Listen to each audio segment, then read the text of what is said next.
Well, hello there, everybody. Have you guys seen this picture? This picture was painted by a guy named Grant Wood. Grant was born in 1891 in a small town in Iowa. Throughout his life, he had painted simple pictures about the people and land that he was familiar with. He helped create a new style of art called regionalism. Since he was from the Midwest, Grant Wood painted what he knew and what he saw, like pictures of the land, people, and just good old-fashioned everyday life in the Midwest. Grant Wood started drawing when he was really young. He would draw whenever he had free time. So instead of going outside and playing some baseball and, playing checkers, Grant would just draw. Everyone always thought Grant would grow up to be just like his father, who was a farmer. He would basically take over the farmland and do all the chores and all the stuff that he liked doing anyhow, but little did they know. Unfortunately, when Grant was 10, his father passed away and his mother and family had to sell the farm and they moved to a city, Cedar Rapids. Grant really missed the country life and his farm and all of his pets. And some of the city kids often made fun of Grant, calling him Country Bumpkin and other sort of names. Eventually, Grant did fit in with his new school and his new city life. Because of his artistic talent and his great sense of humor, he worked on sceneries for plays at his school and drew pictures for the school newspaper and even the yearbook. After finishing high school, Grant took on a ton of jobs. He taught art, he created jewelry, and he even decorated homes. He even had a job that during World War I, he painted the camouflage on tanks. That is pretty cool. Impressionist painting was really popular throughout Grant's lifetime. He wasn't into that, just didn't suit him. He wanted to find a different style that he enjoyed. Grant's style was more simple. He used smooth, carefully blended brushstrokes. He loved the way they painted background detail and other details on the subject itself. Wow, that looks pretty cool. So, using all this knowledge, Grant came up with his own style and what fitted him. So using all this background and all of his love for paintings and other artists, he put it all together and made something on his own. He loved scenes of people, and figuring the places he grew up he really enjoyed and thought they were beautiful.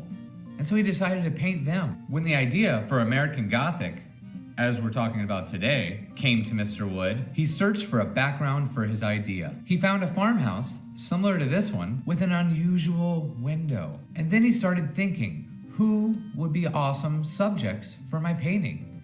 By subjects, I mean the people, the man and the woman in the painting. He picked the family dentist and his own sister, Nan. The family dentist was the father in the painting, and his sister Nan was the daughter. Most people have always presumed that this was a husband and wife portrait, but it's not. It's a father and daughter. After the painting was finished, he entered it into the Art Institute of Chicago during a contest. It even made the paper, and everyone loved it. Some people unfortunately thought he was making fun of the simple farm life, and that was definitely not true. Grant was super surprised about the attention that this painting drew. Soon later, all of his other paintings became very popular as well. Grant Wood passed away at the age of 51 back in 1942, but his paintings definitely still live on. Okay, so that was a little bit about the artist Grant Wood. Let's take a look at this picture by Grant Wood. Who can unmute? You don't have to raise your hand. Just go ahead and unmute. Who can unmute and tell me what you see in this picture? Who can describe some of the things that you see in this picture for me? Go ahead and unmute.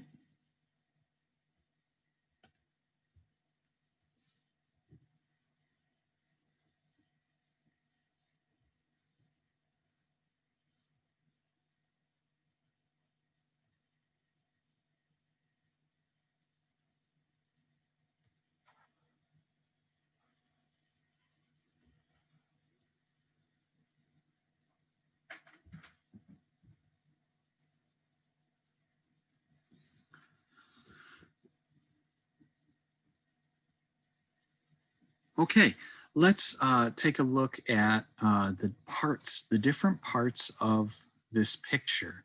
Is there something similar about all the different parts of this picture? Is there something that looks the same about all the parts of this picture? Who can unmute and tell me? You don't have to raise your hand. Go ahead and unmute.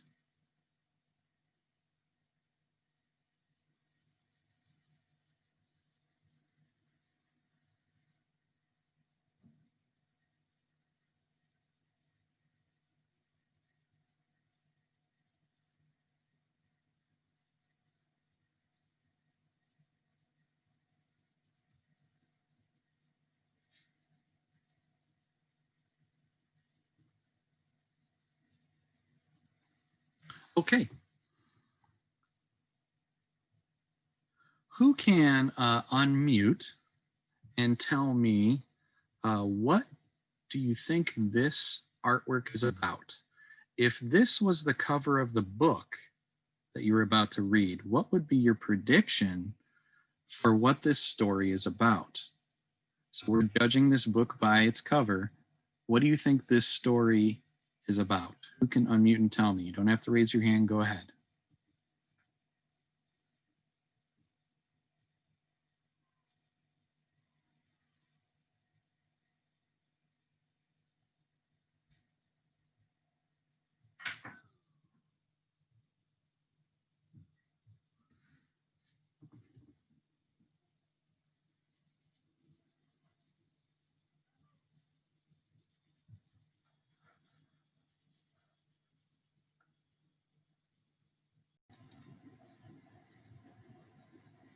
Okay, everybody, if you haven't figured out by now, today we are going to be making a landscape like Grant Wood. In order to do that, you're going to need paper. You are also going to need pencil, and you're going to want to turn your paper sideways. That's called landscape view, not up and down, but sideways. If you don't have that, go ahead and get that now.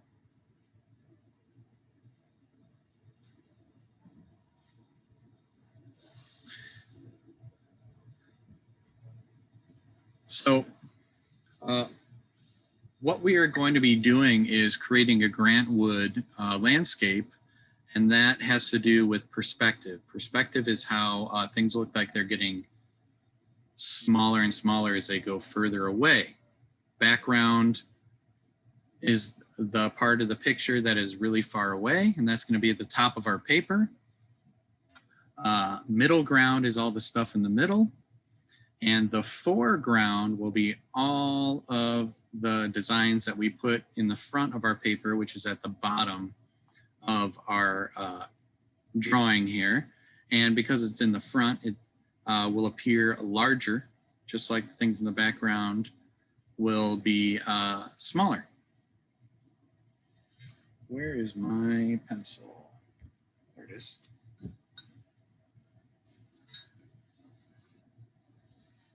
So another part of this picture is you heard the word regional artwork when referring to Grant Wood. It's because this artwork is going to be about a part of our United States, probably looking like Iowa. So to start a landscape,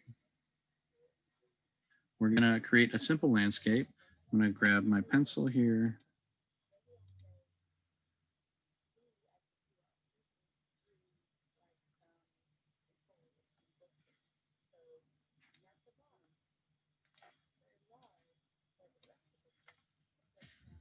Okay, so we are the viewer of this drawing, and we are looking through some of the things in the foreground, the stuff at the bottom of the paper. So we're gonna start by drawing, just like Grant Wood, with smooth details. We're gonna start by drawing some bushes in the front. So we're just gonna use a wave line from the corners.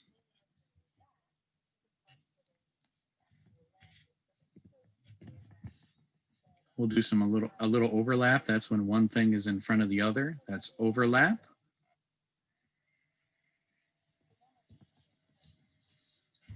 Okay, why don't you take a moment to do that? And also let's make start adding a line for the foreground, like a hill.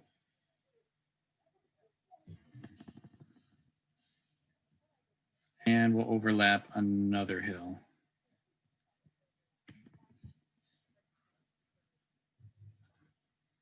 Okay, so why don't you take a moment to do that?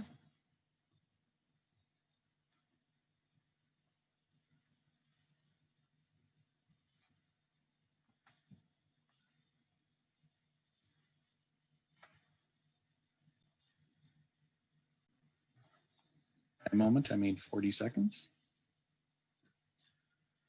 Okay, so you're just drawing like these cloud, very smooth textures like Grant Wood, where even though bushes are very rough, we're drawing these smooth looking bushes in the front and a couple of hills in the middle ground. We have some overlap going on. This bush is in front of that bush. These bushes are in front of that hill. This hill is in front of that hill. And we've already started adding things to the foreground and middle ground. And I'll go ahead and pause that.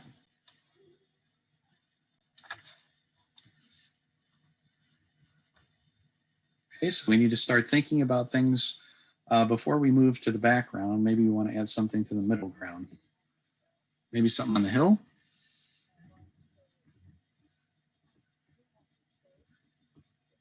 So we're going to add a geometric shape. That geometric shape, like the shape you see in math, is going to be a square and a rectangle.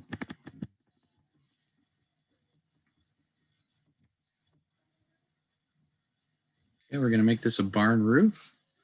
So you have a diagonal line here, another diagonal line here, and then that same diagonal line there, and then another diagonal line there. And then to finish the rest of the roof, we're just going to go horizontal line here, and then another couple diagonal lines there. Go ahead and do that now. You know, you can add a little window here for the hayloft.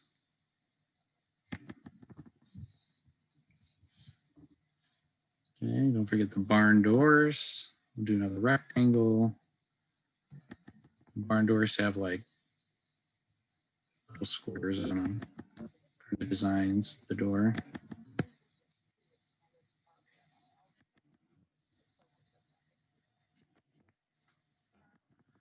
Some windows right here. 3 more squares. Take a moment to do that. So this barn is also our emphasis, the focal point of the picture. Okay, the most important part of the picture.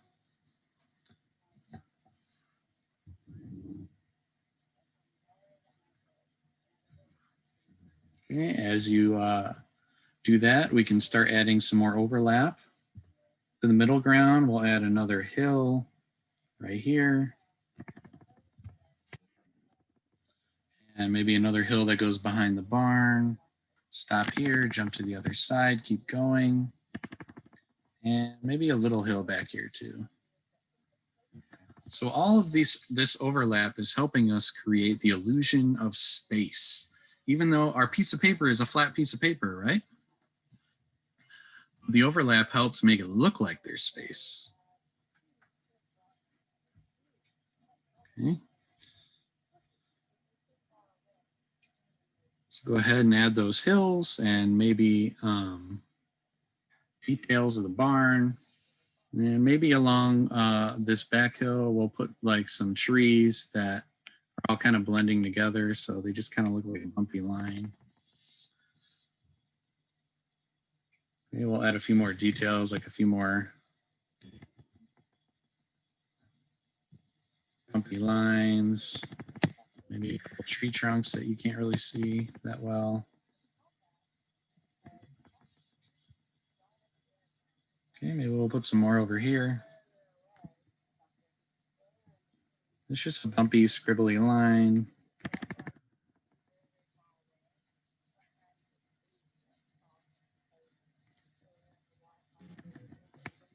Okay, a couple more details. My pen isn't working here very well. Maybe a couple tree trunks back here as well.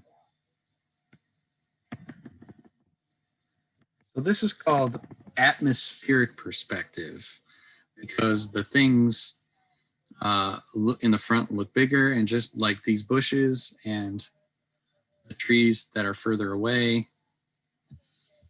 look smaller. You can even add a couple more hills behind these bushes if you'd like. They're getting smaller and smaller as they get further away. So maybe there's another hill back here and another hill behind that. Okay, so go ahead and finish the barn and the hills in the middle ground and maybe some trees. Go ahead and do that now.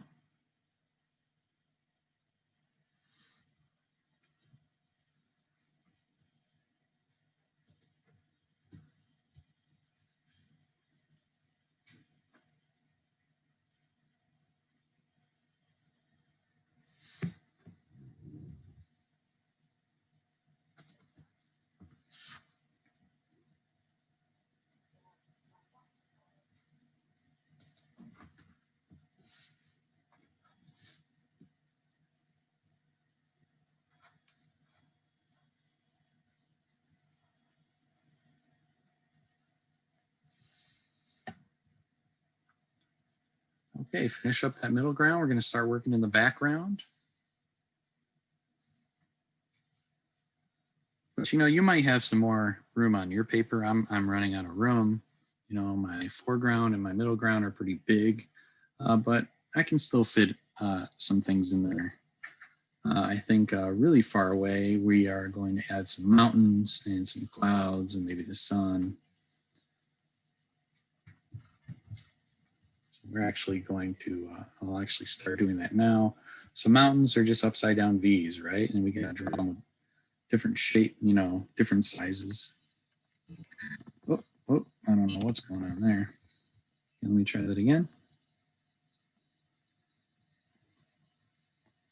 I'll put a mountain here, upside down V, and maybe like another mountain shape here. And then it kind of dips down and then comes back up. Back down, another upside down V. Here, maybe add a couple of small V's. And it gets really tall back over here, and then maybe comes down behind the barn, and then maybe pops back up. A couple more mountains back there. Okay, we'll just take a moment to add some mountains.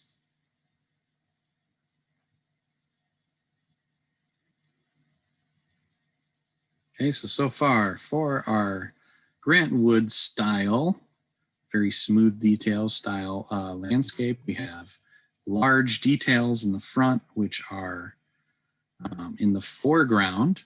And then we put medium size details and the focal point of our landscape in the middle of the paper, which is called the middle ground. And then we have the beginning of our background, which are some trees that are really far away and some mountains. And go ahead and add, you can put a sun back there. These are some little lines coming out of your sun. The sun doesn't have tentacles like an octopus. And you can start adding some clouds. The clouds, make them a little smoother than our bushes. So maybe like a little bit longer and a little wavy. There, I'll put another big cloud back here. Goes behind the mountain, comes out the other side.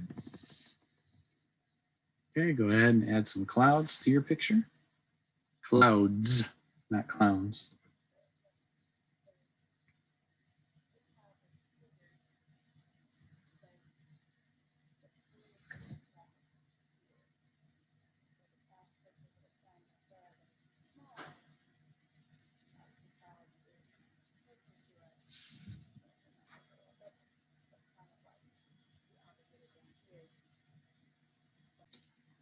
Okay, so you can see that I have added a yellow dot to my landscape drawing here, and I do not want you to draw that yellow dot. Do not do that. If you want, you can put a really light pencil dot in the middle of your paper, and what we're going to do is we're going to use that dot to create a type of perspective. Perspective helps us create space. So whenever we make, the crop lines, the crops are what the farmer grows. the crop lines are going to move towards that dot. And that's kind of like a 1 point for 1 point perspective, but they're not going to be straight lines, except for maybe like the one right underneath it. Okay, so this crop line is going to go towards that yellow dot, but then the next one is going to kind of start curving around the hill, but still going towards that yellow dot. On your paper, you can have a very light. You can do it that way. Sometimes the lines can be wavy, so maybe it's still going towards that yellow dot.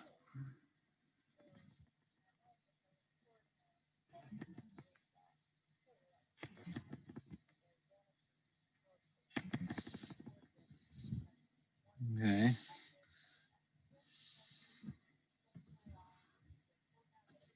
And then maybe another way you can draw a crop line is just a zigzag line, but the zigzag line also needs to go towards the yellow dot and kind of curve with the hill, go towards that dot. I'm going to do that over here too.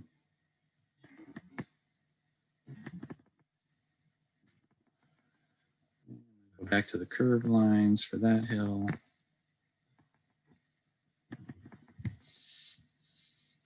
And don't forget the hills that are really far away. Back there.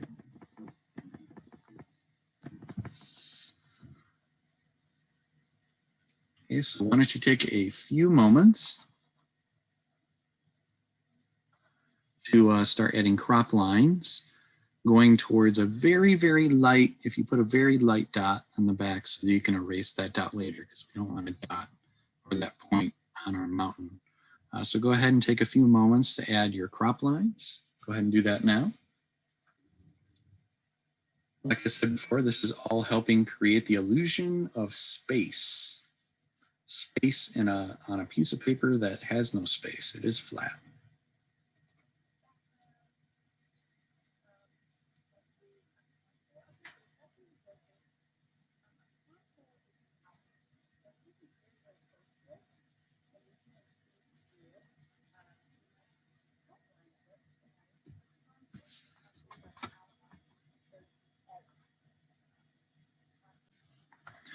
Okay, so I'm actually going to go ahead and erase that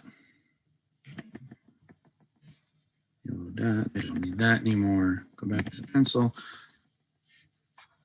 So for one of the last parts of this drawing is going to be adding a little bit of shading, shadows. Okay, we see our sun. Our sun is right here. So if the sun hits the left side of our barn here, the shadow is always going to be opposite. So the shadow will be on the right side. So I'm actually going to turn down the opacity. That means you need to draw lighter on your paper to make the shadows a little bit lighter. So like I said before, I'm going to go ahead and add some shadows on the right side of my barn. So the left side is in the sun, and I'm going to do the same thing for the hills. So if the sun is on the left side of this hill and the light's hitting it on the left, then the shadows are going to be on the right and towards the back bottom of this hill. So, I might add some shadows right here, on the right side, and maybe a little bit of a shadow here, but mostly a shadow towards the back of this hill because the sun is kind of hitting it on top of that hill. I'll put some more shadows right here on the front of this hill because the shadow or the light is hitting it on the back. The same thing with this. So if the light is hitting it on the top of the hill, the shadow is going to be at the bottom. Okay, so go ahead and start adding some shadows. Some shadows on this hill back here.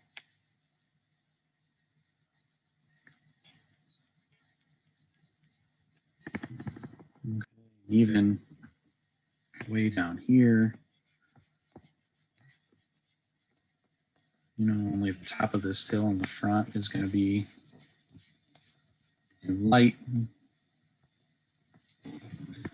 And I would say even these bushes that we drew up front, only going to be a little bit light towards the top of the bush where the light is hitting it.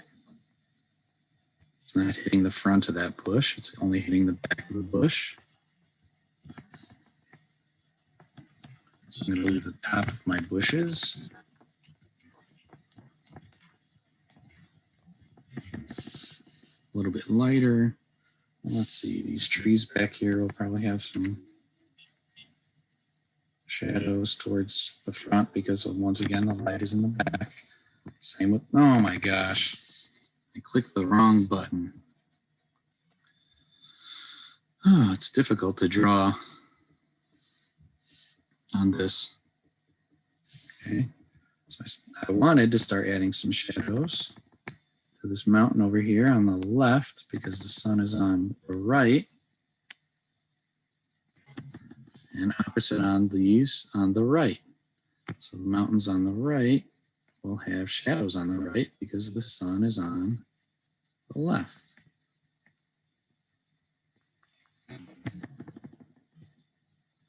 So with shading, it's all about opposite. You know, even these clouds might have some shadows opposite on them.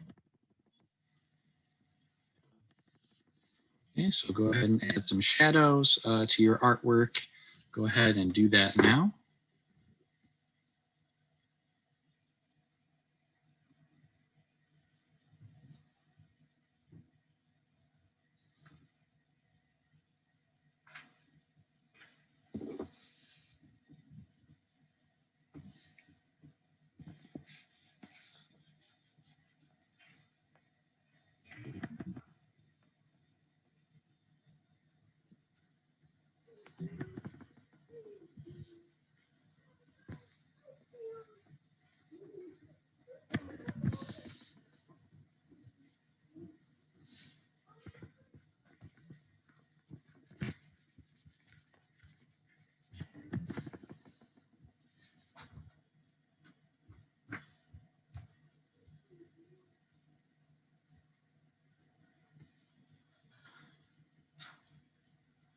Okay, that's just about all the time that we have for today.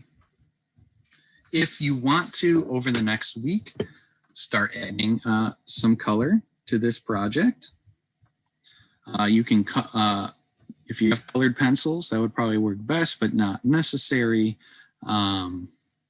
Just because we drew it in pencil and then the color pencils would mix with the shadows pencils that we've already made. You can try using whatever you have, any colors you have to add color to this over the next week. And you can bring it to class and show it to me next time. I really, really look forward to seeing these all finished next week. Like I said, if you have colors, whenever you have free time over the next week, go ahead and try and add some color to this picture. You can use whatever colors you like, crayons, color pencils. I don't know how markers are going to work. If you're using markers, you should retrace all your lines that we've drawn. Not the shadows, but all the lines with a black marker first. So you don't lose all your lines and cover them up with a marker.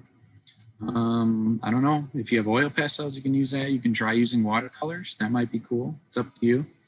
But just have fun. And I really, really look forward to seeing these and you next time. Have a wonderful day.